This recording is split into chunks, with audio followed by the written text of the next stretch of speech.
இந்த கதை புதுசு இல்லை, பட் எனக்கு ரொம்ப புதுசாக இருந்துச்சு. சந்தியா வந்ததுக்கப்புறம் என் லைஃப் ரொம்ப அழகாக மாறிடுச்சு. எங்களுக்குள்ள உள்ள காதல் வேறு மாதிரி ஃபீலிங்கை கொடுத்துச்சு. சந்தியாவுக்காக என்ன வேணாலும் பண்ணலான்னு தோணுச்சு.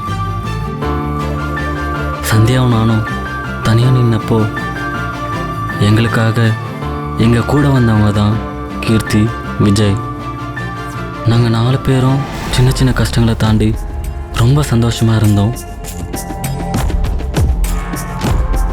தென்றலாக இருந்த எங்கள் லைஃப்பில் புயல் வீசிச்சு. அதுக்கப்புறம் எல்லாமே மாறிடுச்சு. இப்போ நாங்கள் என்ன பண்ண போகிறோன்னு தெரியல. சந்தியா, கீர்த்தி, விஜய்,